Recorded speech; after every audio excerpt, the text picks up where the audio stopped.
Online students please last page पे differences read करेंगे between LLP and firm and LLP and company.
सबने कर ली, online students ने भी। अगर कोई डाउट है किसी भी पॉइंट पर। सेक्शन 27 की फर्स्ट पॉइंट नहीं, डिफरेंसेस में एलएलपी और फर्म या एलएलपी और कंपनी के डिफरेंसेस में कोई भी डाउट हो, कंसेप्चुअली कोई क्रैम करने के तरीके से नहीं हमने पढ़ना कि ये 5 डिफरेंसेस हैं जैसे हम 11th 12th में याद करते थे। कोई कंसेप्ट में प्रॉब्लम आई हो कि ये चीज का मुझे मीनिंग ही नहीं समझ आया, ठीक है। अब अगर ऐसे कोई डाउट नहीं है तो एलएलपी और फर्म के डिफरेंसेस में लीगल कंप्लायंस वाला पॉइंट, इसके साथ लिखो केस स्टडी। लास्ट 4 पॉइंट्स इनके साथ वर्ड लिख लो केस स्टडी। हमें थ्योरी क्वेश्चन की तरह नहीं प्रिपेयर करना है कि डिफरेंसेस बताओ, एप्लीकेशन बेस के पर्सपेक्टिव से डिफरेंसेस को रेडी करना है। तो लास्ट 4 पॉइंट्स में से किसी में से भी केस स्टडी बन सकती है। अगर कोई पार्टनरशिप फर्म में नॉन कंप्लायंस है तो पेनल्टी किसके ऊपर लगाई जा सकती है? सारे पार्टनर्स के ऊपर। All are jointly and severally liable. But अगर एलएलपी के केस में है तो हमने स्पेसिफिकली सेक्शन 8 में पढ़ा कि सारी पेनल्टी सिर्फ किसके ऊपर लगती हैं? डेजिग्नेटेड पार्टनर्स के ऊपर। एनुअल फाइलिंग, अभी हम आगे जाके पढ़ेंगे कि जैसे हर पर्सन ने इनकम टैक्स की रिटर्न करनी होती है, हर कंपनी ने एनुअल रिटर्न करनी होती है, तो इनकम टैक्स के आपने रूल्स फॉलो किए या नहीं उसके लिए आप आईटीआर भरते हो। कंपनीज एक्ट के रूल फॉलो किए या नहीं, तो कंपनीज एक्ट में हम एक रूल पढ़ेंगे एनुअल रिटर्न। जो रूल कंपनीज एक्ट के ऊपर लगता है वो सेम ही एलएलपी के ऊपर भी लगता है। एलएलपी ने भी हर साल सैस बनाना है और एनुअल रिटर्न फाइल करनी है। सैस का मतलब statement of account and solvency. कहाँ पे आया था इसका रेफरेंस पहले? स्मॉल एलएलपी की डेफिनेशन में हमें टर्नओवर चेक करनी होती है एज पर statement of account and solvency. Link करो चीजों को। क्या कोई फॉरेन नेशनल, क्या कोई ऐसा पर्सन जिसके पास इंडिया का पासपोर्ट नहीं है वो पार्टनर बन सकता है? नहीं। This is very very important. अगर आपके पास कोई पर्सन एडवाइस लेने आ रहा है, लेट्स से कोई पर्सन यूएस में रहता है और आपसे एडवाइस लेने आया है कि मुझे इंडिया में बिजनेस करना है, क्या आप उसे सजेस्ट कर सकते हो पार्टनरशिप फर्म? नहीं, वो पार्टनर बन ही नहीं सकता।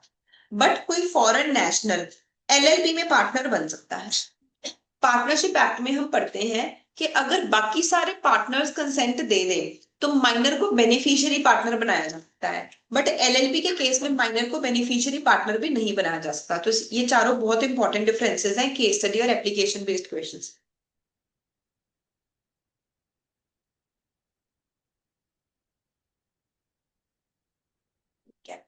अब सेक्शन नंबर 27 का पहले नोट लिखेंगे, जो भी स्टूडेंट को डाउट है आई बिलीव उसके साथ वो कवर अप हो जाएगा, अदरवाइज हम रीडिंग ही करेंगे।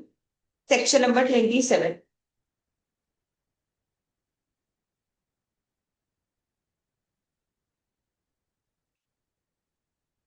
liability of LLP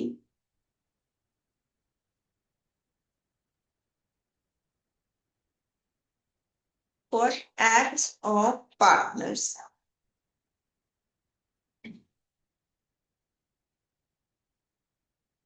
Since partners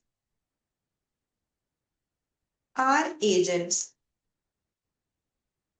LLP is liable for acts of agents.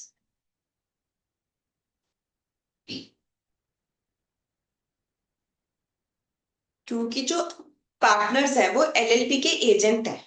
अब जो पर्सन आपका एजेंट है आप उसके काम के लिए लाइबल हो।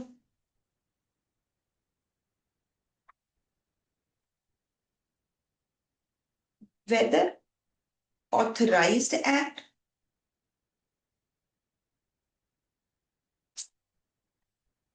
और unauthorised,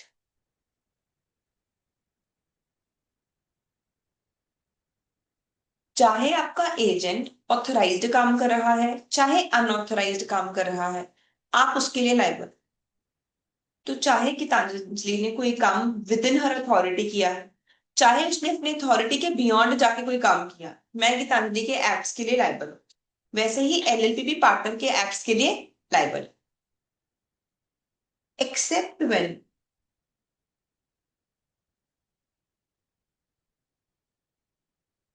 third party is aware that partner is unauthorised. पर अगर मान लो किसी पर्सन को पता है कि पार्टनर के पास एक काम करने की पावर ही नहीं है, मान लो आपको पता हो कि गीतांजलि के पास टाइम टेबल बनाने की पावर ही नहीं है, या टेस्ट कंडक्ट करने की उसकी ड्यूटी ही नहीं है, तो उन कामों के लिए तो वो कभी भी लायबल नहीं होगी। ठीक है, इफ यू नो दैट। तो उन्होंने बोला कि पार्टनर्स जो है वो एलएलपी के एजेंट होते हैं, इसका मतलब कि एलएलपी सारे कामों के लिए लायबल है, चाहे कोई पार्टनर ने अपनी अथॉरिटी के अंदर रह के काम किया चाहे कोई अनऑथराइज्ड काम किया। ये हम रूल क्यों बना रहे हैं? थर्ड पार्टी को प्रोटेक्ट करने के लिए। पर अगर थर्ड पार्टी को पहले से ही पता है कि ये पर्सन के पास इस चीज की अथॉरिटी नहीं है, तो थर्ड पार्टी तो खुद ही फ्रॉड कर रही है, उसे प्रोटेक्शन की जरूरत थोड़ी है। उस केस में एलएलपी लायबल नहीं। क्लियर है सबको? पक्का आसान है। और third party doesn't know that the person is a partner। अब मान लो किसी को पता ही नहीं कि गीतांजलि आरएमएस में काम करती है, तो क्या वो गीतांजलि को बोल सकता है कि तुम मेरे से आरएमएस के बिहाफ पे कॉन्ट्रैक्ट कर रही? मान लो किसी को पता ही नहीं कि एक्स एलएलपी का पार्टनर है। अब एक्स ने चाहे कोई ऑथराइज्ड काम किया चाहे अनऑथराइज्ड किया है, तो थर्ड पार्टी को कोई प्रोटेक्शन चाहिए ही नहीं, उसे तो लगता ही नहीं था कि ये पार्टनर है, उसे तो पता ही है इसके पास अथॉरिटी नहीं है। क्लियर है ना? नीरज समझ आया? और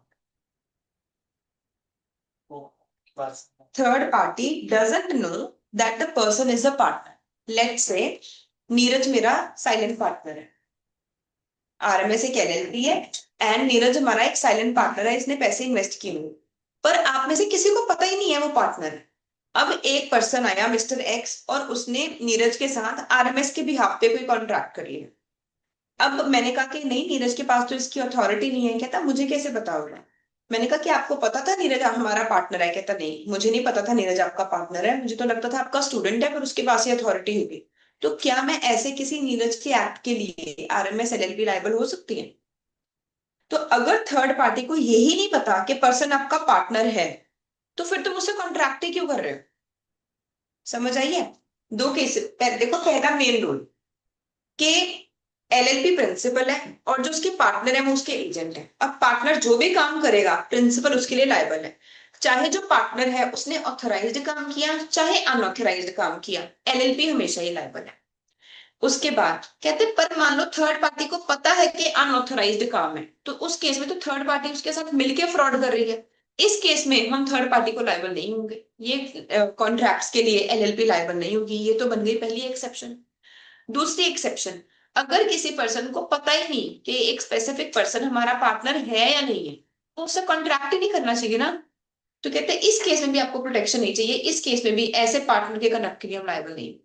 अब मैं इसे एक बार बुक से रीड करती हूँ। सेक्शन नंबर 27 है ये आपकी बुक में। एलएलपी की लायबिलिटी कितनी होगी? कहते एलएलपी बाउंड नहीं है। कब बाउंड नहीं है? अगर किसी part, if partner has no authority of doing the act, partner के पास अगर कोई काम करने की अथॉरिटी नहीं थी तो एलएलपी बाउंड नहीं है। And the person knows that he has no authority, and उससे पता है कि इसके पास अथॉरिटी नहीं है, या फिर उसे यही नहीं पता कि ये पार्टनर है, सिर्फ इस केस में एलएलपी लायबल नहीं होगी, नहीं तो हमेशा ही एलएलपी लायबल है। एलएलपी लायबल है किसी भी पर्सन को रॉन्गफुल एक्ट के लिए भी, अमिशन के लिए भी, in the ordinary course of business. जो एलएलपी की ऑब्लिगेशन है वो सिर्फ एलएलपी की ऑब्लिगेशन है, एलएलपी की लायबिलिटी एलएलपी के एसेट्स में से या उसकी प्रॉपर्टी में से ही मीट की जाएगी। लायबिलिटी पार्टनर की कितनी होगी? जो पार्टनर है वो पर्सनली लायबल नहीं होता for obligation solely by reason of being partner. Just because कोई पर्सन पार्टनर है उसका मतलब ये नहीं कि वो एलएलपी के काम के लिए लायबल हो जाएगा। पर कई केसेस में पार्टनर पर्सनली लायबल हो सकता है।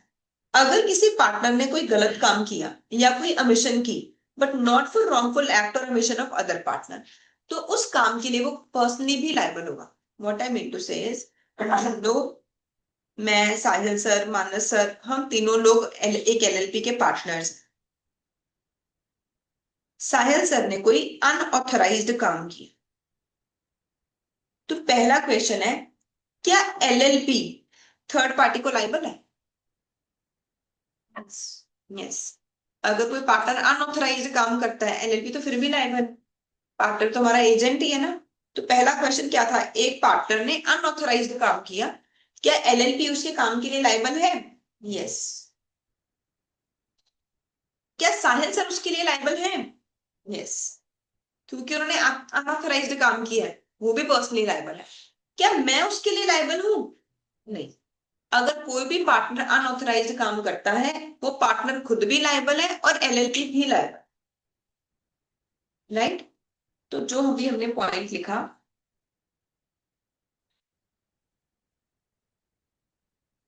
कि एलएलपी की क्या लायबिलिटी होगी, पार्टनर्स एलएलपी के एजेंट्स हैं, सो एलएलपी पार्टनर के काम के लिए, एक्ट्स के लिए लायबल है, चाहे वो ऑथराइज्ड काम है चाहे वो अनऑथराइज्ड काम है। अनऑथराइज्ड काम में partner is also liable.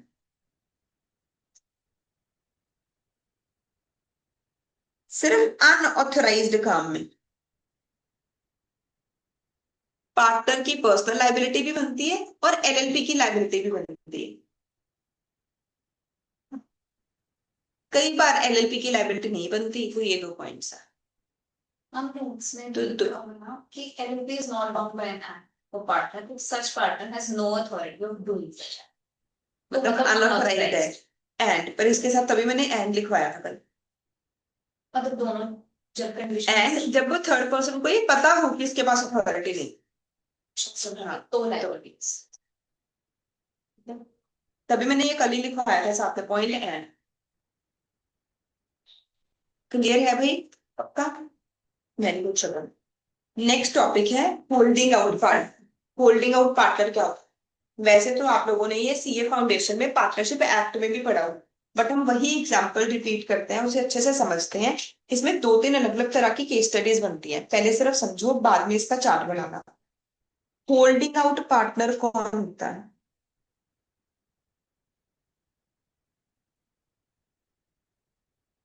Let's say ए और बी ये दोनों फ्रेंड्स हैं। इन दोनों ने प्लान किया कि हमें बिजनेस करना है और हम एक एलएलपी बनाएंगे। इनको अपने बिजनेस के लिए एक लोन की रिक्वायरमेंट है, तो ये एक बैंक के पास गए। इन्हें पता चला कि बैंक में मैनेजर है एम, और वो हमारे फ्रेंड का एक्स का भी फ्रेंड है, कि अगर एक्स इसे हमारी रेफरेंस देगा तो हमें बैंक मैनेजर बड़े आराम से लोन दे देगा। तो ए और बी अपने फ्रेंड को बोलने गए हैं कि तुम बैंक मैनेजर को कॉल करो और उन्हें हमें बोल दो कि हमारा लोन अप्रूव करता है। एक्स ने बैंक मैनेजर को कॉल की और बोला कि मैं नया बिजनेस स्टार्ट कर रहा हूँ, मुझे बिजनेस के लिए फंड्स की जरूरत है, हमने लोन अप्लाई किया। जैसे ही एक्स का कॉल गया, मैनेजर को लगा कि यार ये तो बहुत इंटेलिजेंट है, या फिर इसका फैमिली बैकग्राउंड तो बहुत स्ट्रांग है, ये तो इतना छोटा सा लोन बड़े आराम से पे कर देगा। बैंक मैनेजर ने लोन अप्रूव कर दिया। तो मिस्टर एक्स ने क्या बोला कि मैं न्यू बिजनेस स्टार्ट करने लगा हूं और मुझे पैसों की जरूरत है, और इसके कहने पे बैंक मैनेजर ने इस एलएलपी का लोन अप्रूव कर दिया। बाय चांस बिजनेस सक्सेसफुल नहीं हुआ और एलएलपी अपना लोन रीपे नहीं कर पाई। LLP is not able to repay the loan. अब मैनेजर ने एक्स को बोला कि तुम पे करो। एक्स कहता मेरा तो कोई मतलब ही नहीं है, मैं तो इस एलएलपी में पार्टनर ही नहीं हूं, तो मेरी तो कोई ऑब्लिगेशन नहीं बनेगी। तो क्या इस केस में एक्स डिनाई कर सकता है कि मेरी कोई लाइबिलिटी नहीं है? Answer is no. हम उसे बोलेंगे तुम डिनाई नहीं कर सकते। अगर कोई पर्सन अपने कंडक्ट से ऐसा शो कर रहा है कि मैं एलएलपी का पार्टनर, अगर वो उस चीज को डिनाई करेगा तो हम उसे रोकेंगे। इस चीज को बोलते हैं प्रिंसिपल ऑफ एस्टॉपल। आप लोगों ने सीए फाउंडेशन में ये वर्ड बहुत जगह सुना होगा, कॉन्ट्रैक्ट एक्ट में भी आता है, एजेंसी में भी आता है, एस्टॉपल। एस्टॉपल एक लीगल वर्ड है। जैसे रेसिंड का मतलब होता है कैंसिल करना, वैसे एस्टॉपल वर्ड का मतलब क्या होता है? To stop someone from denying what he himself committed।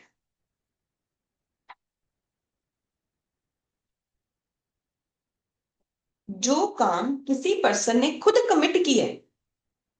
मैंने बैंक मैनेजर को फोन करके बोला कि मैं नया बिजनेस शुरू कर रहा हूं, तो मैंने अपने कंडक्ट से क्या शो किया कि मेरा बिजनेस है, मैं उसमें पार्टनर हूं। अब मैं उस बात से मुकर नहीं सकती। अगर मैं उस बात से मुकरने की कोशिश करूंगी तो सामने वाला मेरे ऊपर जो केस करेगा, उस केस में वो क्या वर्ड यूज करेगा? प्रिंसिपल ऑफ एस्ट्रॉपल, कि मैं तुम्हें रोकता हूं लीगली। किस चीज से रोकता हूं? डिनाई करने से। व्हाट यू योरसेल्फ कमिटेड, जो तुमने खुद कमिट किया है, तुम अपनी बात से मुकर नहीं सकते। ठीक है। ऐसे ही आप लोगों ने पढ़ा होगा सीए फाउंडेशन में, सबसे पहले ये वर्ड आता है प्रिविटी ऑफ कॉन्ट्रैक्ट में। प्रिविटी ऑफ कॉन्ट्रैक्ट एक टॉपिक आता है जिसमें हम ये पढ़ते हैं कि स्ट्रेंजर टू कॉन्ट्रैक्ट भी लाइबल होता है, रिस्पॉन्सिबल होता है। तो उसमें आप लोगों ने पढ़ा होगा शायद एक्नॉलेजमेंट या एस्टॉपल, इनमें से ये एक वर्ड यूज किया गया है। एंड हम लोग ये बोलते हैं कि अगर कोई पर्सन कह रहा है कि चाहे मैं स्ट्रेंजर हूं बट मैं लाइबल हूं, तो वो बाद में उस चीज से डिनाई नहीं कर सकता। जब आप लोगों ने टाइप्स ऑफ एजेंसी पढ़ा होगा, टाइप्स ऑफ एजेंसी में भी एक पॉइंट आता है estoppel, agency bye estoppel, section 237। याद आया किसी को? ये चीजें पढ़ी हुई हैं आप लोगों ने फाउंडेशन में। तो एजेंसी बाय एस्टॉपल में भी सेम प्रिंसिपल अप्लाई होता है।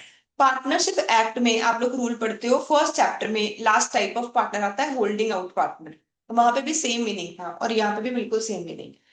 देखो मैं एक बार बुक से रीड करती हूँ, उसके बाद दिखाऊंगी। कहते जब कोई पर्सन कोई भी वर्ड यूज कर रहा है, चाहे उसने बोला, चाहे लिखा, चाहे कंडक्ट से खुद को रिप्रेजेंट किया, या सामने वाले को ऐसे रिप्रेजेंट होने दिया कि मैं एलएलपी का पार्टनर हूं, such person is liable to any person. अब वो उस पर्सन को लाइबल रहेगा जिसने उसके भरोसे पे एलएलपी को क्रेडिट दे दी।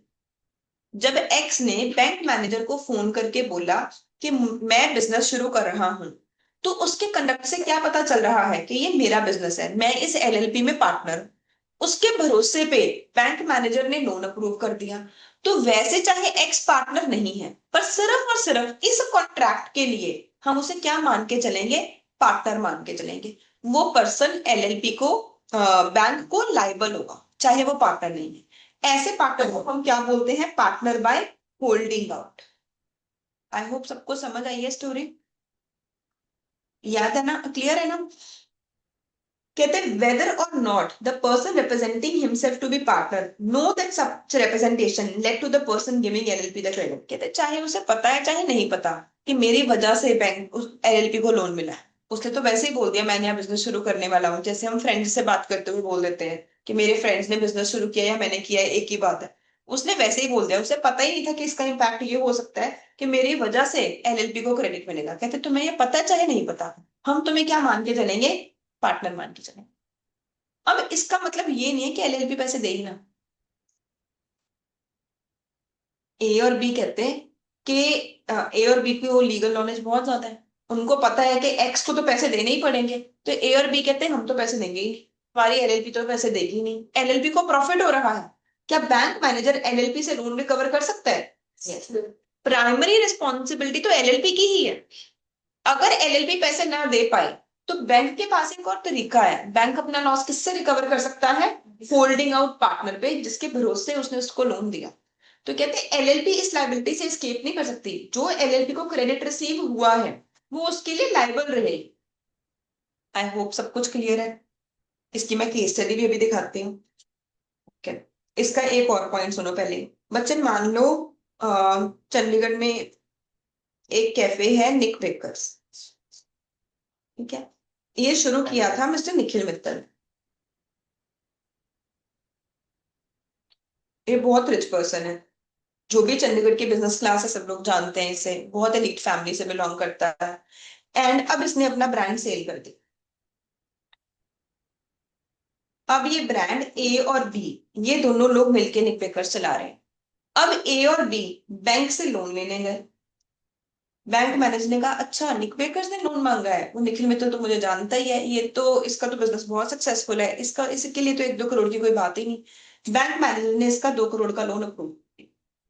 बाद में LLP सक्सेसफुल नहीं हुई, तो इसलिए ये दोनों अब पैसे नहीं पे कर पाए। तो बैंक मैनेजर ने निखिल मित्तल को कॉल करके बोला कि आपका बस आपकी वजह से मैंने लोन दिया है, आप हमें इस लोन को रीपे करो, कि LLP तो नहीं दे पाई। कहता नहीं मेरा तो कोई लिंक ही नहीं है इसके साथ। कहते नहीं आप होल्डिंग आउट पार्टनर हो। कहता नहीं मैं होल्डिंग आउट पार्टनर नहीं हूँ। कहता आपका नाम यूज हो रहा है बिजनेस में, तो क्या हम ऐसे पर्सन को होल्डिंग आउट पार्टनर मान सकते हैं? नहीं। जस्ट बिकॉज किसी पर्सन का LLP में नाम यूज हो रहा है उसका मतलब ये नहीं कि वो उसका होल्डिंग आउट पार्टनर है। जैसे कि गोपाल स्वीट्स, ऐसे बहुत सारे बिजनेसेस है ना जो एक स्पेसिफिक नाम से शुरू होते हैं। EY शुरू हुआ था अर्नस्ट एंड यंग, एक पर्सन था अर्नस्ट एक पर्सन था यंग, उनकी डेथ हुए पता नहीं कितने साल हो गए। तो क्या हम उनके लीगल रिप्रेजेंटेटिव को, उनके बच्चों को बोल सकते हैं कि तुम होल्डिंग आउट पार्टनर हो, तुम्हारे दादा परदादा का नाम यूज हो रहा है, तो इसका मतलब लोगों को तो यही लगेगा कि तुम होल्डिंग आउट पार्टनर हो? नहीं। कहते अगर किसी पर्सन की डेथ हो गई, बिजनेस अभी भी कंटिन्यू हो रहा है, सेम नेम पे कंटिन्यू हो रहा है, तो इसका मतलब ये नहीं कि उसके लीगल रिप्रेजेंटेटिव्स को आप होल्डिंग आउट पार्टनर बनाओ। तो एक ही टॉपिक में 3 क्वेश्चंस हैं। पहला क्वेश्चन तो ये है कि होल्डिंग आउट पार्टनर होता कौन है। होल्डिंग आउट पार्टनर का मतलब है कि ऐसा पार्टनर जो कि सच में पार्टनर नहीं है, बट उसने अपने कंडक्ट से ऐसा शो किया कि मैं पार्टनर हूं। थर्ड पार्टी ने उसके भरोसे पे LLP को लोन दे दिया। अब अगर LLP पे नहीं करेगी तो वो पर्सन सिर्फ और सिर्फ उसी पर्सन के लिए पार्टनर है, दुनिया में और कोई उसे पार्टनर नहीं बुला सकता। सिर्फ जिसने उसके भरोसे पे LLP को लोन दिया है वो उसे क्या बुला सकता है, पार्टनर बुला सकता है। प्रिंसिपल कौन से अप्लाई हो रहा है, कौन से लॉ के लॉजिक के वजह से ये सेक्शन बना, एस्टॉपल। क्लियर है सबको पहला पॉइंट? तो सेकेंड पॉइंट, क्या LLP कह सकती है कि मैं लायबल ही नहीं हूं? नहीं, प्राइमरी लाइबिलिटी तो किसकी है, LLP की ही। थर्ड क्वेश्चन, पर्सन की डेथ हो गई पर LLP सेम नेम पे कंटिन्यू हो रही है, तो जस्ट बिकॉज अभी भी नाम यूज हो रहा है गोपाल स्वीट्स, क्या हम ये बोल सकते हैं कि जो मिस्टर गोपाल ने ये बिजनेस शुरू किया हुआ था उसके लीगल हायर्स लोगों को ये लगने दे रहे हैं कि ये उनकी फैमिली का बिजनेस है? तो जस्ट बिकॉज LLP का नाम यूज हो रहा है हम किसी पर्सन, किसी लीगल रिप्रेजेंटेटिव को होल्डिंग और पार्टनर नहीं मानेंगे। पार्टनर की डेथ पे ही है ये वाला या होल्डिंग पार्टनर की डेथ? ये नहीं, होल्डिंग पार्टनर की डेथ पे नहीं, ये किसी भी केस में है, वैसे रिटायरमेंट के केस में भी है एंड उसके केस में भी है, डेथ के केस। ठीक है, तो होल्डिंग और पार्टनर की डेथ, मतलब अगर होल्डिंग और पार्टनर की डेथ हुई तो होल्डिंग और पार्टनर की डेथ की नहीं बात कर रहे, जो पर्सन सच में पार्टनर था उसकी डेथ हो गई है। जैसे निक बेकर्स में एक टाइम पे सच में मिस्टर निखिल ओनर थे, ठीक है, उसकी डेथ हो गई तो उसके लीगल रिप्रेजेंटेटिव को तुम नहीं बोल सकते, ठीक है। लेकिन हम जैसे आपने एग्जांपल दिया था एक्स वाला, उसमें वो मतलब पार्टनर का होल्डिंग आउट था, उसकी डेथ हो गई तो उसके लोन लिया था बैंक ने। नहीं, उसके लीगल रिप्रेजेंट वो, अच्छा, बाकी सारे स्टूडेंट्स भी ध्यान से सुनो। एक और क्वेश्चन है, एक स्टूडेंट का डाउट है कि मान लो मैम इसकी ही डेथ हो गई, जो होल्डिंग आउट पार्टनर था इसकी डेथ हो गई, तो क्या हम एक्स के लीगल रिप्रेजेंटेटिव से जाके पैसे मांग सकते हैं? Answer is yes. जो लीगल रिप्रेजेंटेटिव है वो अपने अनसेस्टर्स के एसेट्स और लाइबिलिटीज के लिए लाइबल होता है up to the amount of assets available. तो ये एक अलग कॉन्ट्रैक्ट है। मान लो किसी भी केस में लेट्स से मिस्टर ए की ड्यूटी बनती है, अगर मिस्टर ए की डेथ हो जाएगी तो उसके बच्चे उनके राइट्स एंड ड्यूटीज के लिए लाइबल ही, तो वो सेम केस यहाँ पर अप्लाई हो जाएगा। अगर इस पर्सन की ही डेथ हो गई है तो इसके बच्चे तो लाइबल हैं, पर वो कोई होल्डिंग और पार्टनर नहीं है। जैसे आमतौर पर लीगल रिप्रेजेंटेटिव लाइबल होता है वैसे आमतौर पर ये भी लाइबल। आई होप दोनों का डाउट क्लियर हो। इसे लिखो, मैं इसकी एक केस स्टडी भी बता। Section number 29, partner by holding part,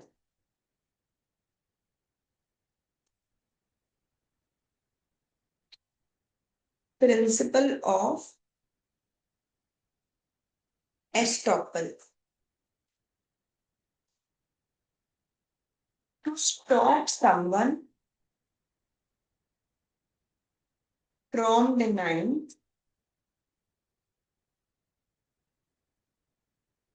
what he himself committed.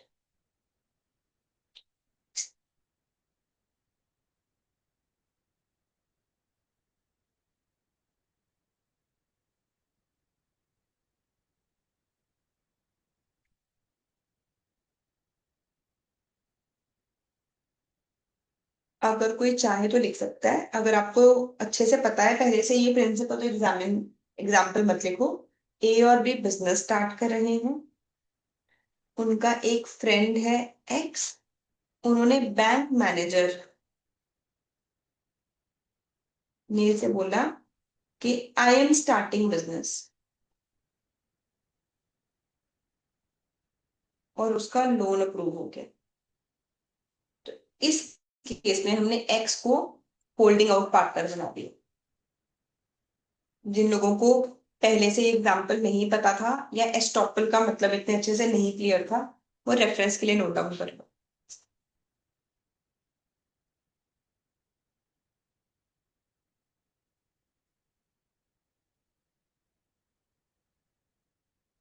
मैं एक्सप्लेन करूं आगे।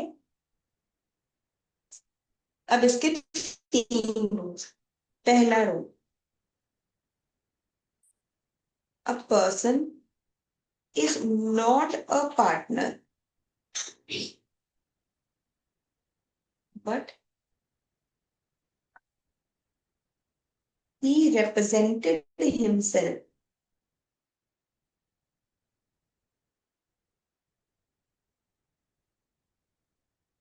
as a partner, and third party gives credit on faith of such representation। मतलब एक्चुअली सेक्शन एक स्टोरी है, एक पर्सन पार्टनर नहीं है पर खुद को रिप्रेजेंट क्या कर रहा है कि मैं पार्टनर हूं, एंड थर्ड पार्टी ने उसकी रिप्रेजेंटेशन के बेसिस पे एलएलपी को क्या दे दिया? क्रेडिट दे दिया। Such person is liable to third party as holding out partner.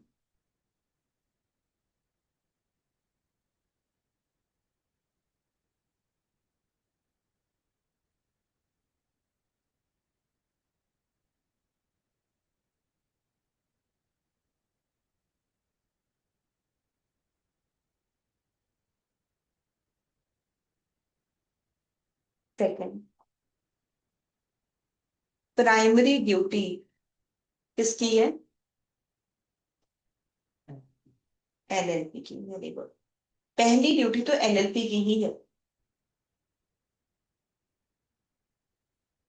Third,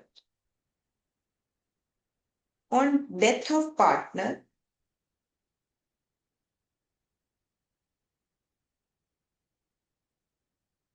his name is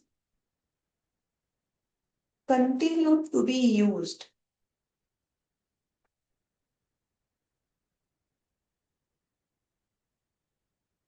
LLP's name. LLP का नाम ही उसके नाम से लिंक्ड है. उसकी डेथ हो गई और उसका नाम अभी भी यूज हो रहा है. Does not make his legal representatives holding out partner. ये उसके लीगल रिप्रेजेंटेटिव्स को होल्डिंग आउट पार्टनर नहीं बना. आई होप समझ आया बे सबको. ठीक है ना.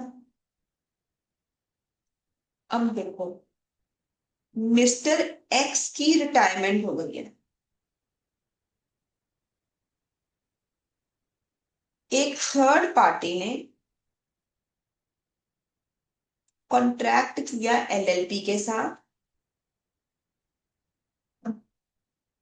believing that X is still a partner.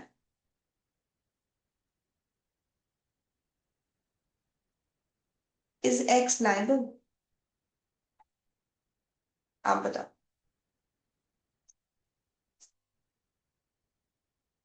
कोई स्पेशल केस भी है तो वो भी बताओ.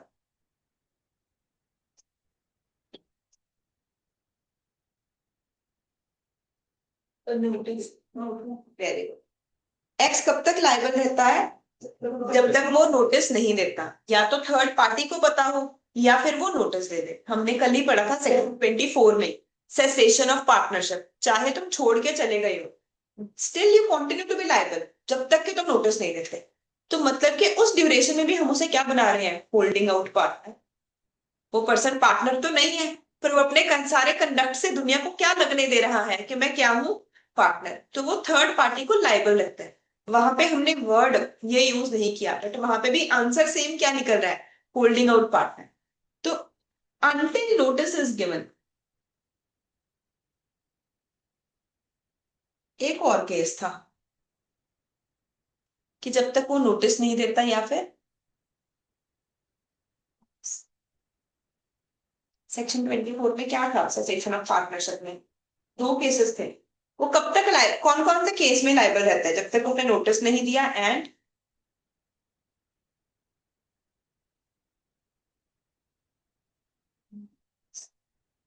एक और भी तो हमने काम रखा. आरओसी को नोटिस देना होता है. एक और भी केस है जब वो लायबल नहीं होगा. और कब लायबल नहीं होगा? मान लो मैं रिटायर हो गई, मैं लायबल नहीं होंगी अगर म्यूचुअल थर्ड पार्टी को पता है कि मैं पार्टनर नहीं हूं. लिखा नहीं हुआ ये हमने? सेक्शन 24 में लिखा तो हुआ है बच्चे. हमने नोट्स में भी लिखा हुआ है, बुक में भी है, और मैंने चार्ट में भी लिखवाया है. ये देखो ना, देख के भी नहीं बता रही. Person has notice that former partner has ceased to be a partner और नोटिस टू आरओसी. कोई एक काम कर दो. चाहे तो वो थर्ड पार्टी को पता हो कि तुम रिटायर हो चुके हो, या फिर आरओसी को पता हो. समझ आ गया? तो ये भी यहाँ पर प्रिंसिपल कौन सा अप्लाई हो रहा है? अब सेक्शन 24 के साथ मैंने ये कल नहीं लिखवाया था. यहाँ पर भी प्रिंसिपल तो कौन सा अप्लाई हो रहा है? अब अच्छे से ये लाइन दोबारा पढ़ो, पूरा सबसेक्शन थर्ड. सेक्शन 24 का सबसेक्शन थर्ड सब लोग दोबारा पढ़ेंगे.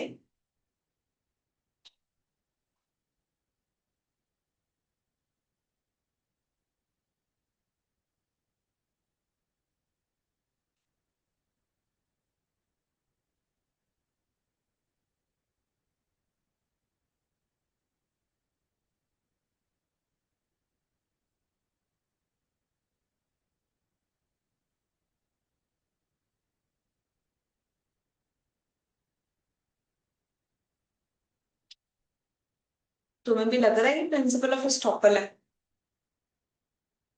एक पर्सन पार्टनर नहीं है, पर अपने कंडक्ट से ऐसा लगने दे रहा है कि मैं पार्टनर हूं, तो वो थर्ड पार्टी को लायबल रहता है. राइट, यहाँ पे कंडक्ट क्या है, तुमने आरओसी को बताया ही नहीं। until notice is given to third party or ROC,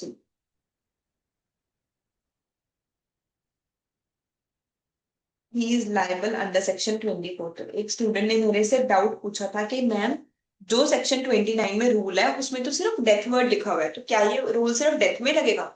rule तो रिटायरमेंट में भी लगेगा, पर रिटायरमेंट में सेक्शन कौन सा बन जाएगा? सेक्शन 24। ठीक है ना?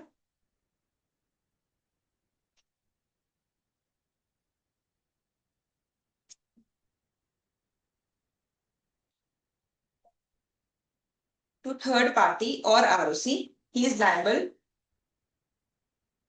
under section 20, under section 20। मैं इस टॉपिक का एक क्वेश्चन भी दिखाती हूँ।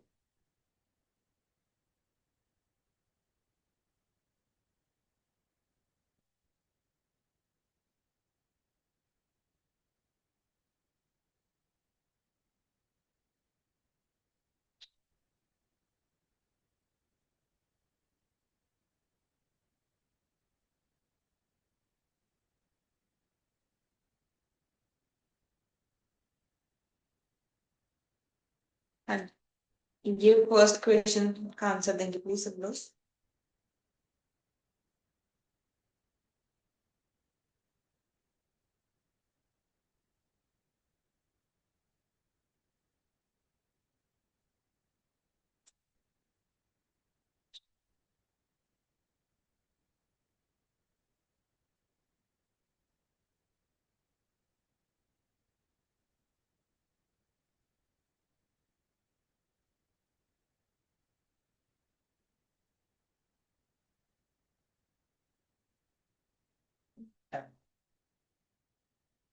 ठीक है, सेम क्वेश्चन पूछा नहीं क्या कभी एलएलपी में, बट बिल्कुल सेम चीज है। वहां पे पार्टनरशिप में सेक्शन 28 है, एलएलपी में सेक्शन 29, कॉन्सेप्ट सेम।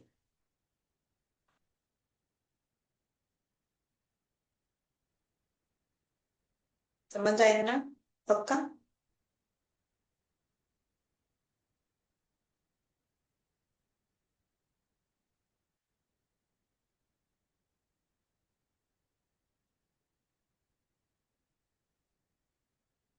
एक क्वेश्चन शायद इससे रिलेटेड और है।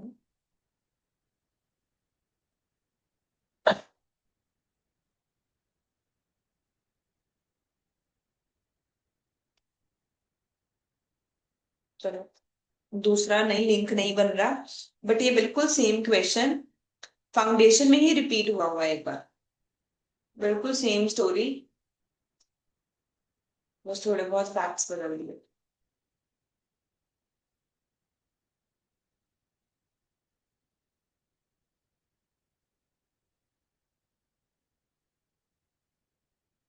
आइडेंटिफाई कर पाओगे कहाँ पे सेक्शन 29 लगना है? कर पाएंगे ना आइडेंटिफाई?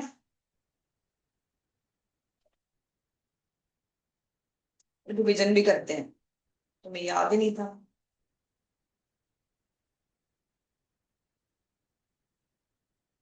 सेक्शन 4 से हेडिंग पढ़ेंगे और रिकॉल करेंगे, क्योंकि तुम्हें सेक्शन 24 याद नहीं था तो मुझे याद आया कि आज रिविजन ही करो।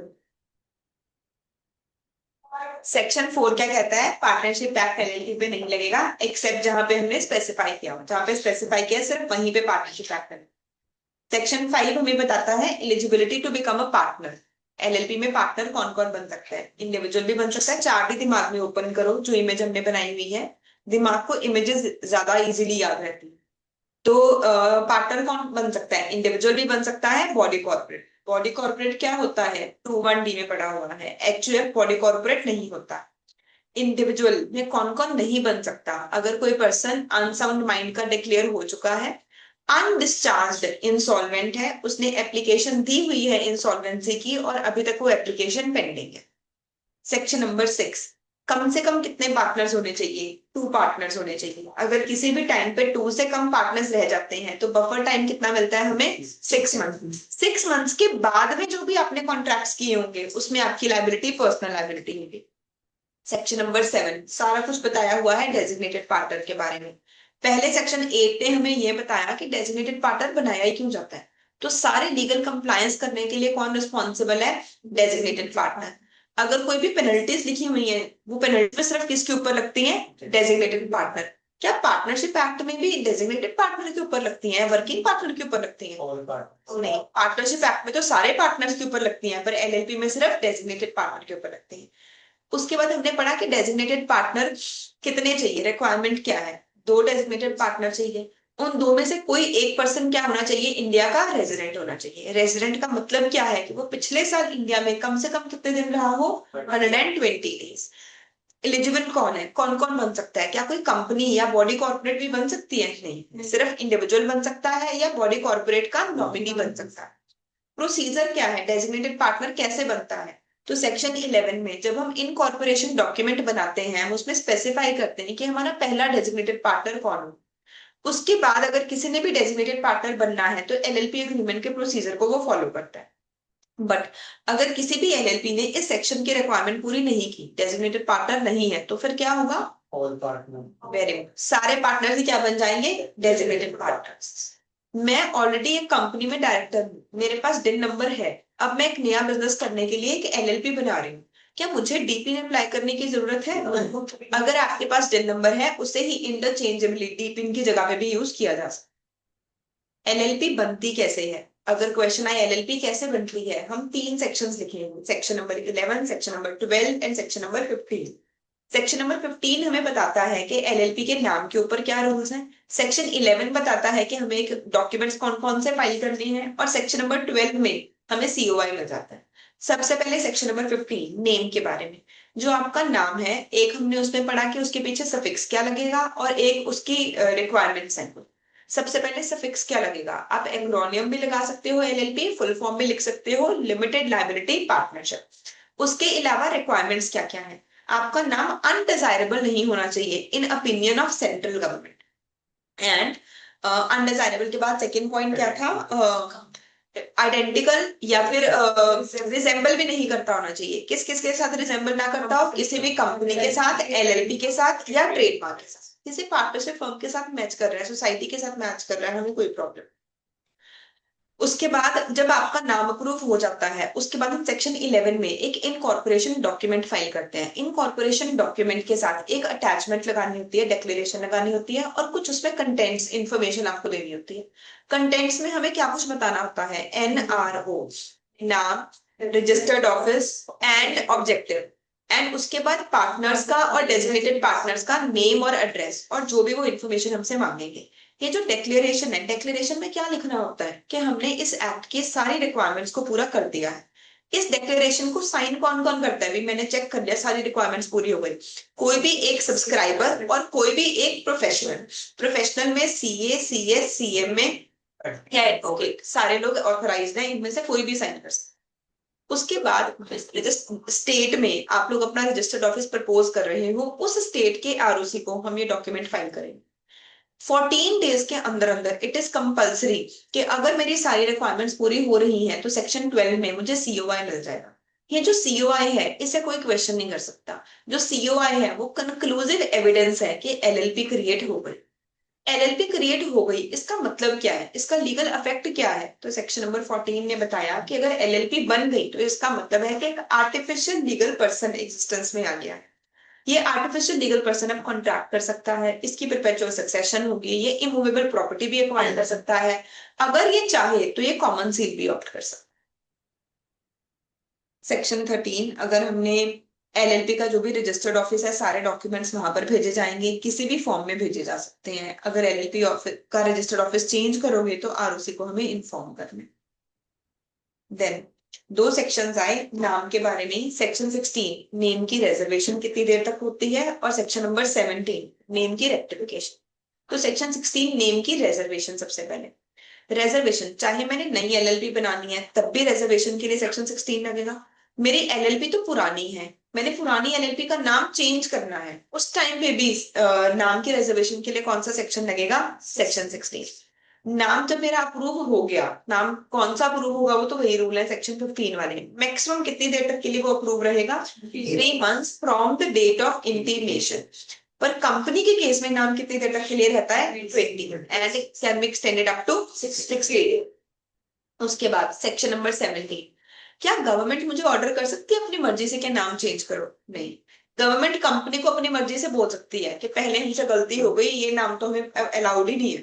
तो गवर्नमेंट कंपनी को तो बोल सकती है अपनी मर्जी से कि नाम चेंज करो, but government suo motu LLP को नहीं बोल सकती नाम चेंज करो। एलएलपी को सिर्फ कब बोल सकती है गवर्नमेंट नाम चेंज करो?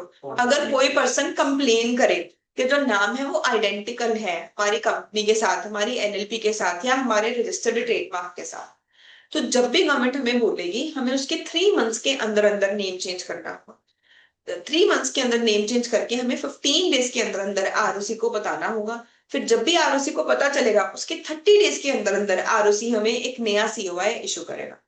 अगर हम 3 मंथ्स में नेम चेंज नहीं करते हैं तो गवर्नमेंट हमारा जो मर्जी नाम रख दे, पर इसका मतलब ये नहीं कि हम इस नाम को दोबारा चेंज नहीं कर सकते हैं, we can again change it.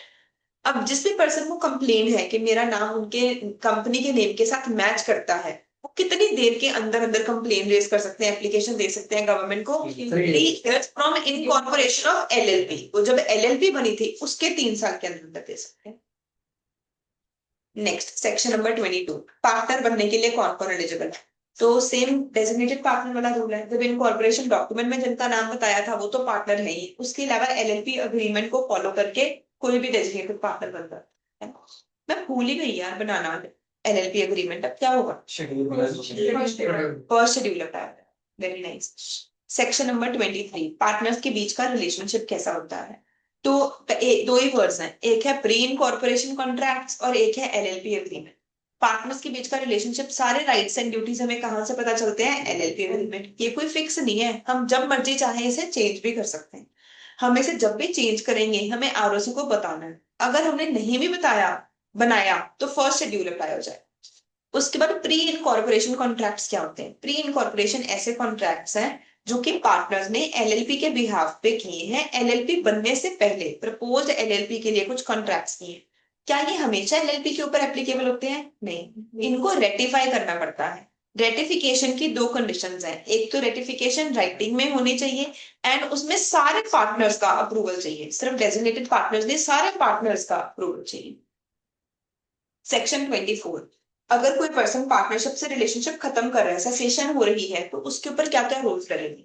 सबसे पहले तो सेसेशन हो कैसे सकती है? वॉलंटरी भी हो सकती है, मैंडेटरी भी हो सकती है। आप अपनी मर्जी से भी छोड़ के जा सकते हो या फिर कई बार कंपलसरी छोड़ के जाना ही पड़ेगा अपनी मर्जी से। चाहे तो पार्टनर्स के म्यूचुअल कंसेंट के साथ जाओ, नहीं तो हमें कितनी देर का नोटिस देना पड़ता है?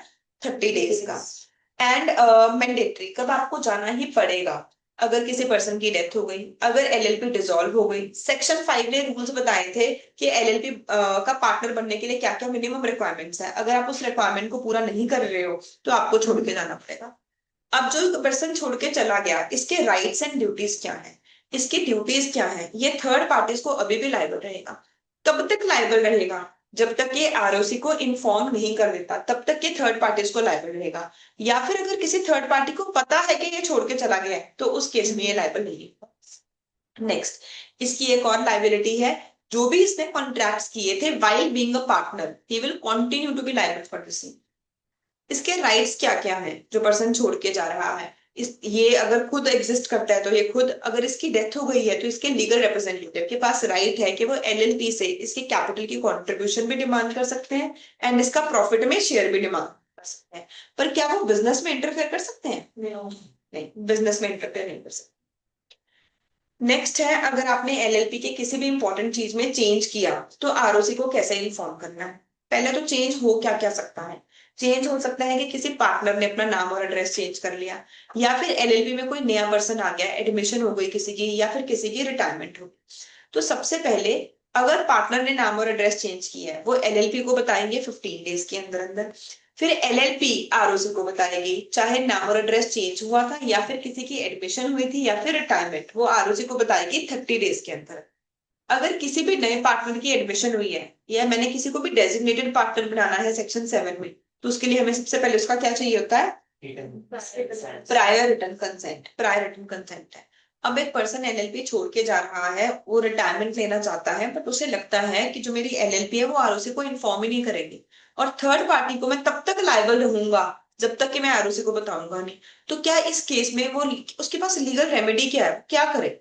एलएलपी बता ही नहीं रही है, वो डायरेक्टली आरओसी को इन्फॉर्म कर सकता है। वो डायरेक्टली आरओसी को इन्फॉर्म करेगा तो क्या आरओसी उसके ऊपर ट्रस्ट करेगी? नहीं, आरओसी कंफर्मेशन मांगेगी एलएलपी से। एलएलपी ऑब्जेक्शन कर सकती है। एलएलपी कितने दिन के अंदर ऑब्जेक्शन कर सकती है? 15 डेज। उसके बाद एलएलपी ऑब्जेक्शन नहीं कर सकती। यहाँ तक पुराना सारा टॉपिक रिवाइज हो गया। फिर आज हमने नए 3 सेक्शंस किए। पहला सेक्शन किया एलएलपी की लायबिलिटी कितनी है, what is the extent of liability. LLP authorised act के लिए भी लायबल है, अनऑथराइज्ड एक्ट के लिए भी लायबल है।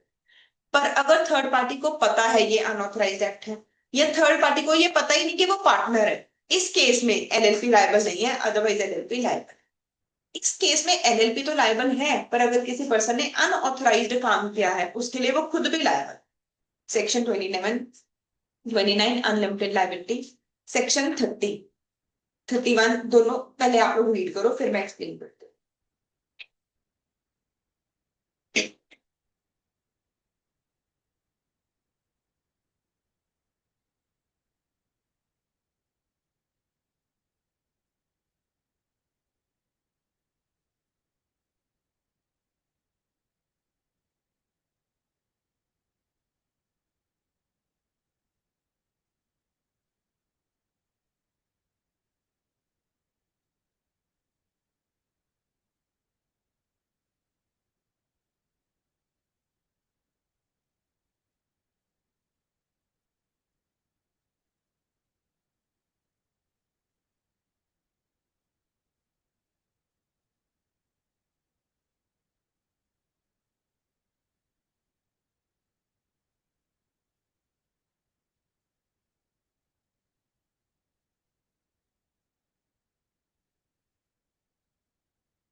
करें,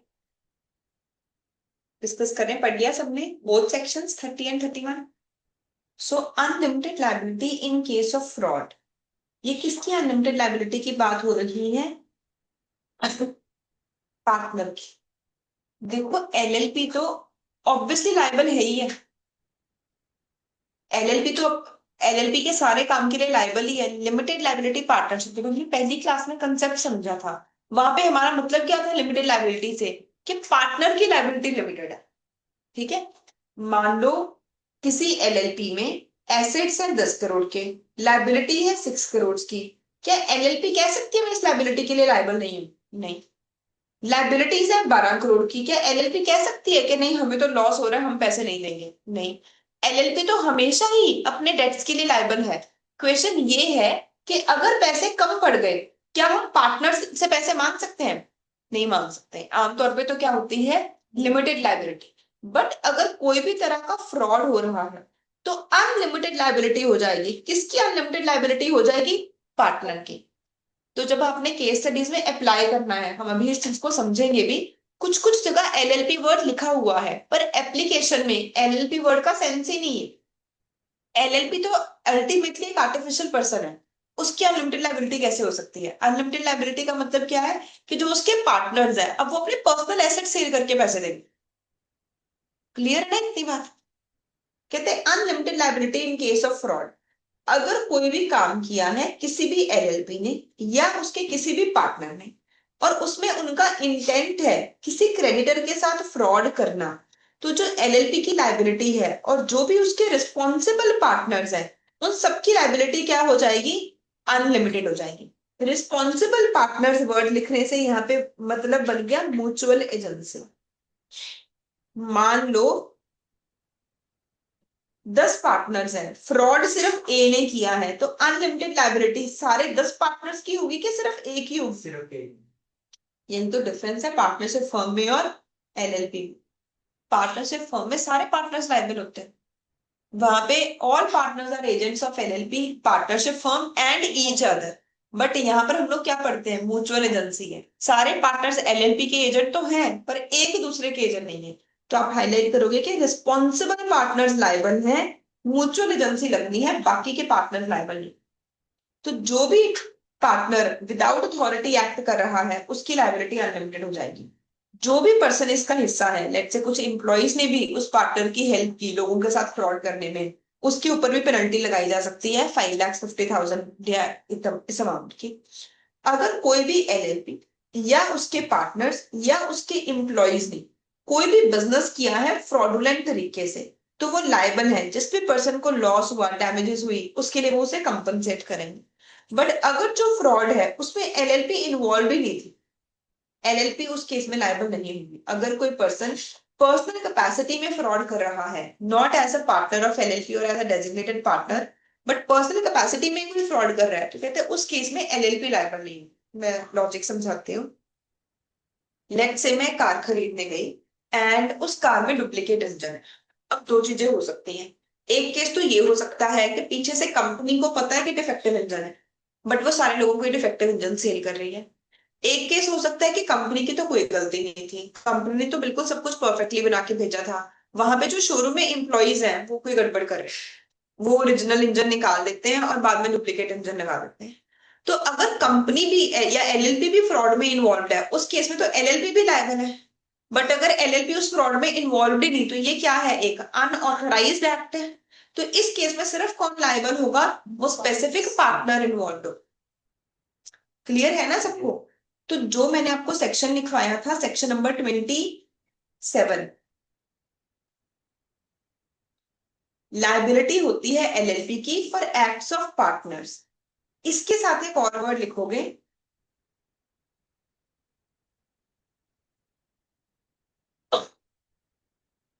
एक होता है पार्टनर ने कोई ऑथराइज्ड एक्ट किया,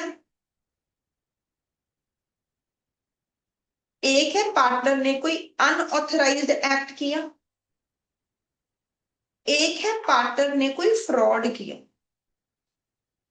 तो पार्टनर ने कोई ऑथराइज्ड एक्ट किया है, एलएलपी इज लायबल। पार्टनर ने कोई अनऑथराइज्ड एक्ट किया तब भी LLP is liable.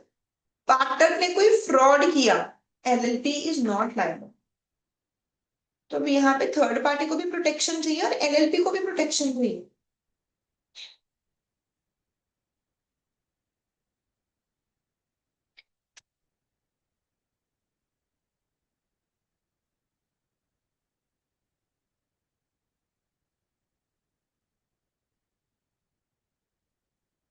Second point की एक्सेप्शंस हमने ऊपर लिख ली हैं।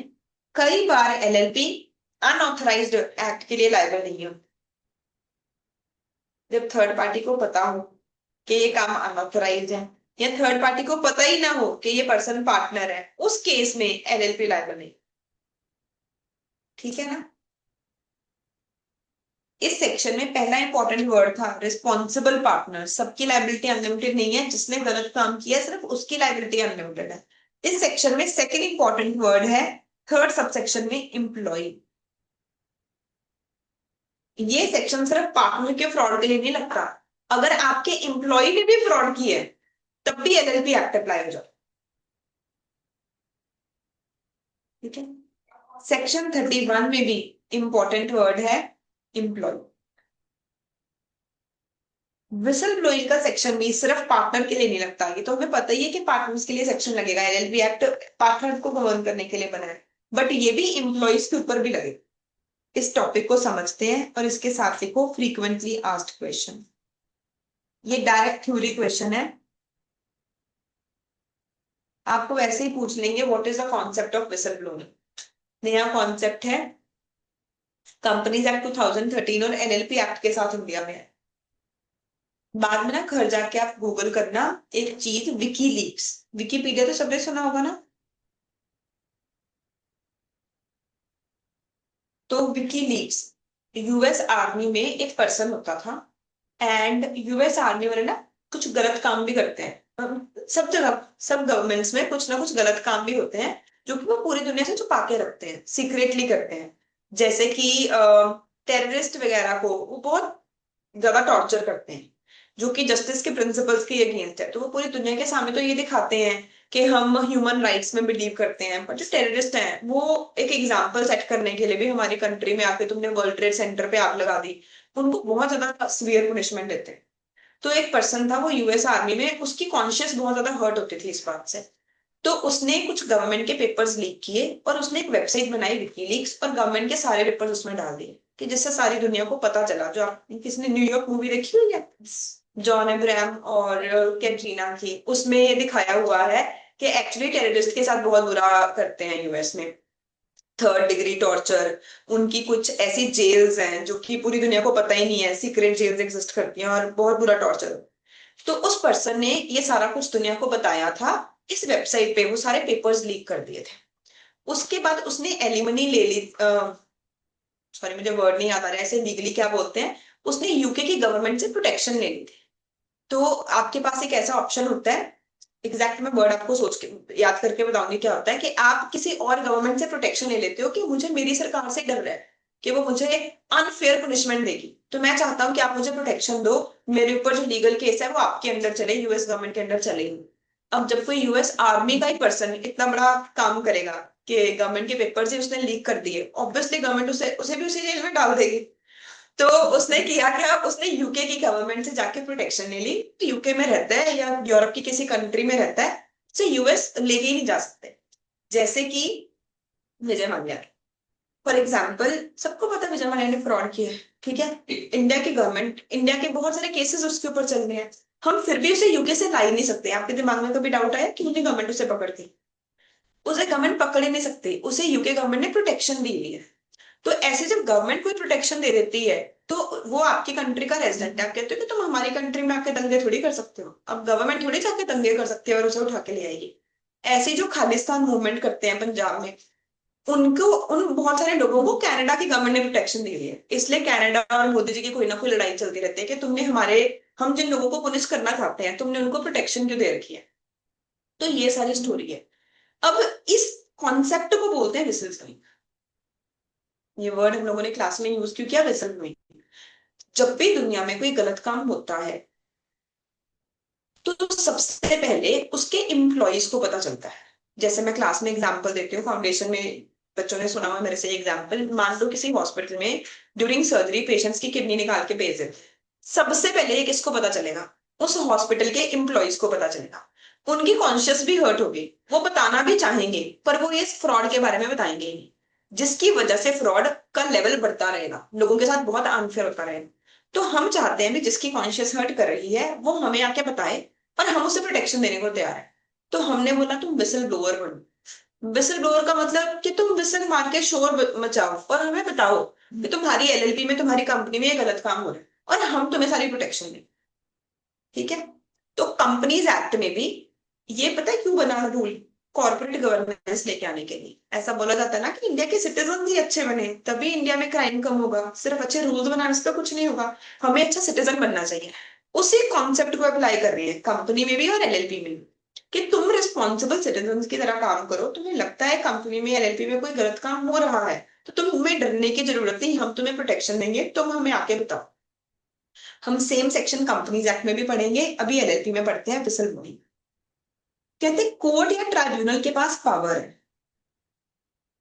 वो किसी की भी पेनल्टी को कम कर सकता है या पेनल्टी को खत्म भी कर सकता है। किसकी पेनल्टी को? किसी भी पार्टनर की या किसी भी एम्प्लॉय की। अगर कोर्ट सेटिस्फाइड है कि उस पर्सन ने हमें कोई यूजफुल इंफॉर्मेशन दी या हमें कोई लीड दी है जिससे कि एलएलपी कन्विक्ट हो जाए, तो अगर एलएलपी कोई फ्रॉड कर रही है, किसी लॉ को फॉलो नहीं कर रही, एम्प्लॉयज को बोनस नहीं दे रही, टैक्स की चोरी कर रही है, एलएलपी के ऊपर कोई केस चल रहा है एंड किसी पार्टनर ने जाके बता दिया भाई हाँ हमारी एलएलपी में ये फ्रॉड होता है, हमारे हॉस्पिटल में लोगों की किडनी निकाल के बेच देते हैं, या किसी एम्प्लॉय ने बता दिया, तो अब कोर्ट के पास राइट है। कोर्ट कहता है कि तुमने हमें एक यूजफुल इंफॉर्मेशन दी, तुमने हमें लीड दी, तो हम तुम्हारी पेनल्टी क्या कर देते हैं? कम कर देते हैं, या फिर तुम्हारी पेनल्टी खत्म ही कर देते हैं। कोई भी ऐसा पार्टनर या एम्प्लॉय, उसे डिस्चार्ज नहीं किया जा सकता, उसे जॉब से नहीं निकाल सकते, उसे सस्पेंड भी नहीं कर सकते, उसकी डिमोशन भी नहीं हो सकती, उसे थ्रेटन भी नहीं कर सकते, हरास भी नहीं कर सकते, जस्ट बिकॉज उसने कोर्ट को ये इंफॉर्मेशन सप्लाई की। राइट? सो ये सेक्शन किस चीज के लिए बना? For protection of whistle blowers. चाहो तो यहां पर लिख लो, विसल ब्लोअर कॉन्सेप्ट तो आई बिलीव अभी याद ही रहेगा, वर्ड इटसेल्फ ही सेल्फ एक्सप्लेनेटरी है। Protection of whistle blower, whistle blower को प्रोटेक्ट करने के लिए हमने एक सेक्शन बनाया,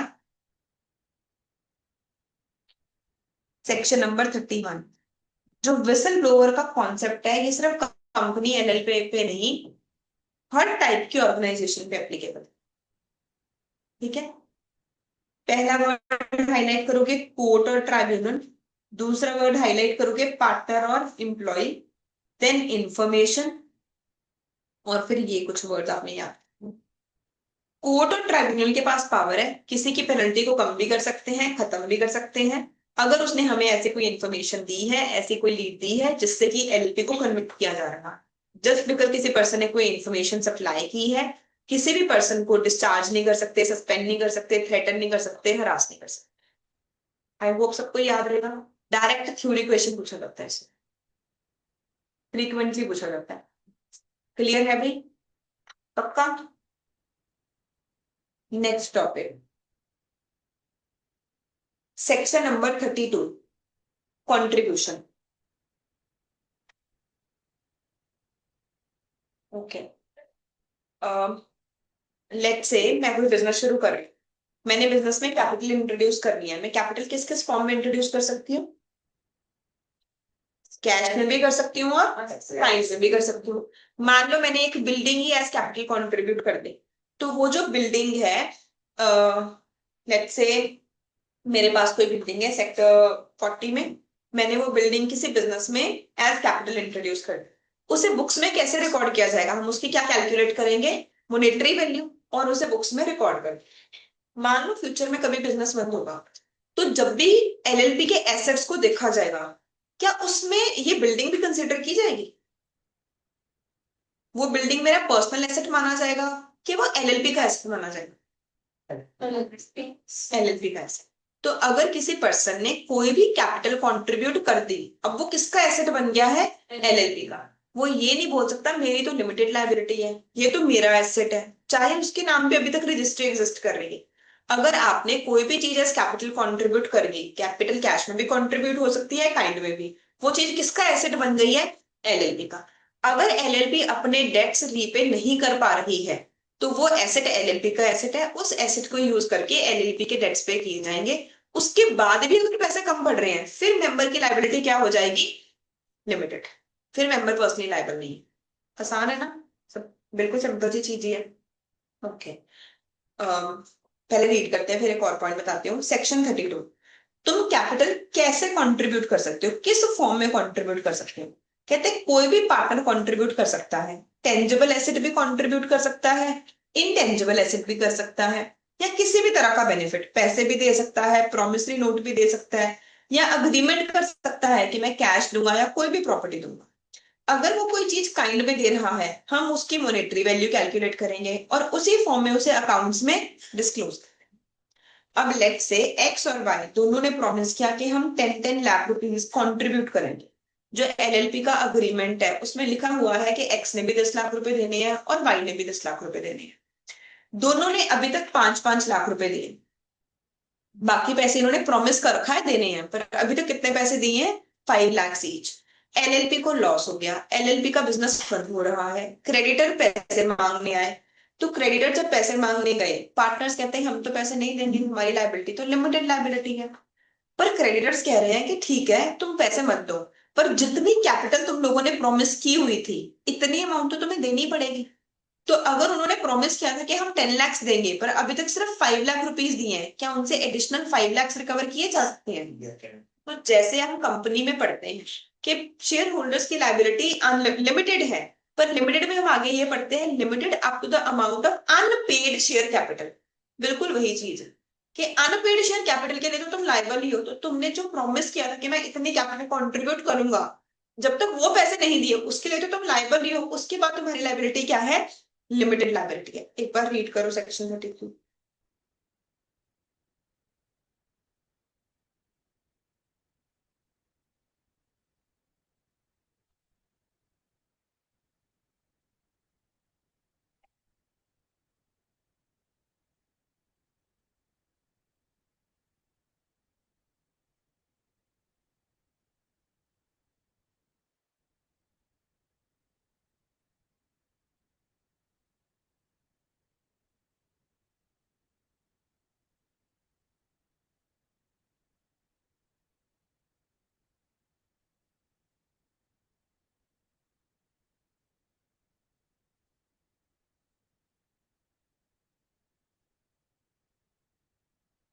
डन है? सबका हो गया? देखो फिर पहले लिखो, उसके बाद ये थोड़ा सा और अच्छे से क्लियर होगा। ऑनलाइन स्टूडेंट्स को या किसी को भी कोई भी डाउट है तो प्लीज मुझे बताएंगे। पृथ्वी मुझे कंफर्म करो क्या चीज मिस हुई है, मैं तुम्हें पिक्चर शेयर करती हूँ अभी उस टॉपिक से रिलेटेड।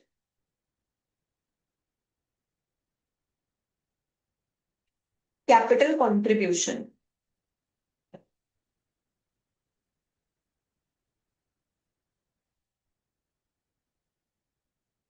सबसे पहले सेक्शन 34, किस फॉर्म में कैपिटल कंट्रीब्यूट कर सकते हो? तुम कैपिटल कैश में भी कंट्रीब्यूट कर सकते हो, काइंड में भी कर सकते हो। जब भी तुम काइंड में करोगे, सॉरी अकाउंट्स वाले सेक्शन क्या है, सेक्शन 32, कैश में भी कर सकते हो कैपिटल कंट्रीब्यूट, काइंड में भी कर सकते हो। जब भी आप काइंड में कंट्रीब्यूट करते हो उसकी मॉनेटरी वैल्यू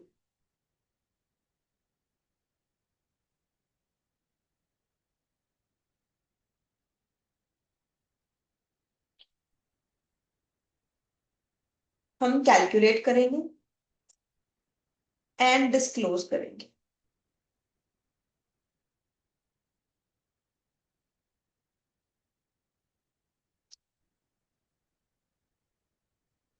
काइंड में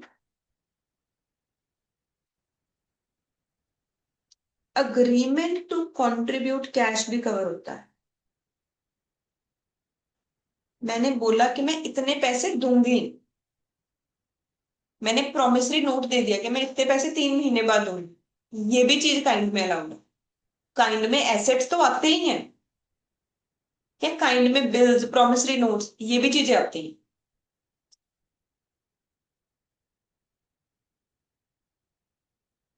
ये सारी चीजें लिखी कहां पर होती हैं?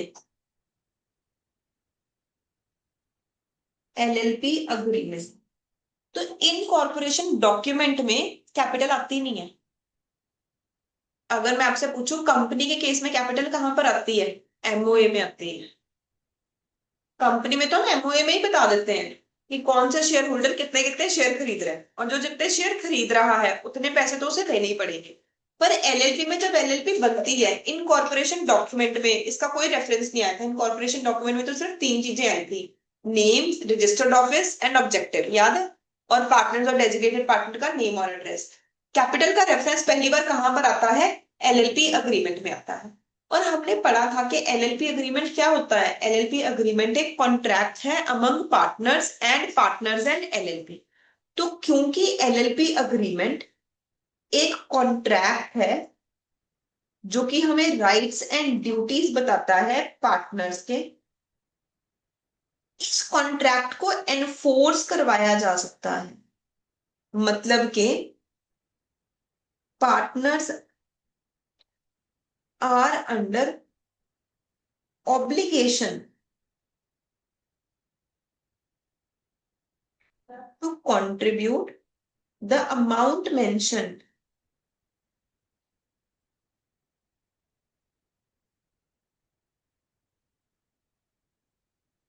in LLP agreement. I hope सबको क्लियर है सेक्शन 32 एंड सेक्शन 33. जब घर जाके रिवाइज करना है आपने ऐसे ही रिवाइज करना है, टाइटल पढ़ना है और रिकॉल करना है उसके बारे में क्या क्या रूल्स हैं. जो नहीं याद आ रहा उसे और डिटेल में पढ़ना है.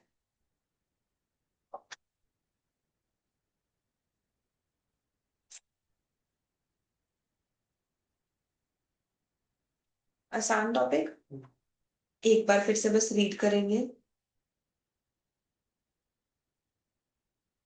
पार्टनर कंट्रीब्यूट करेंगे, टेंजिबल एसेट भी कर सकते हैं, इनटेंजिबल एसेट भी कर सकते हैं, कोई भी और बेनिफिट, पैसे भी, प्रॉमिसरी नोट भी, अग्रीमेंट टू कंट्रीब्यूट भी, कुछ भी हो सकता है. अगर काइंड में कोई चीज की है तो उसकी मॉनेटरी वैल्यू डिस्क्लोज की जाएगी अकाउंट्स में. उस पार्टनर की एलएलपी अग्रीमेंट के अकॉर्डिंग वो ऑब्लिगेशन बन जाएगी कि वो कंट्रीब्यूट करें. और इस चीज को जो क्रेडिटर्स हैं या कोई भी और पर्सन है लीगली एनफोर्स करवा सकता है as per original obligation if he extends credit by relying on the obligation as per LLP agreement. आज के लिए last two sections. Section 34 last section है. फाइनेंशियल डिस्क्लोजर्स क्या क्या होंगे एलएलपी के. बिल्कुल सेम टॉपिक अकाउंट्स में भी, कंपनीज एक्ट में भी आया. कंपनीज एक्ट में हम लोग सेम टॉपिक पढ़ेंगे सेक्शन 128. तो कंपनी को लीगली कौन कौन सी बुक्स मेंटेन करने की जरूरत है वहां पर सेक्शन 128 में आता है. एलएलपी को लीगली कौन कौन से कागज रखने की जरूरत है, भाई ये पेपर तुमने मेंटेन करने हैं.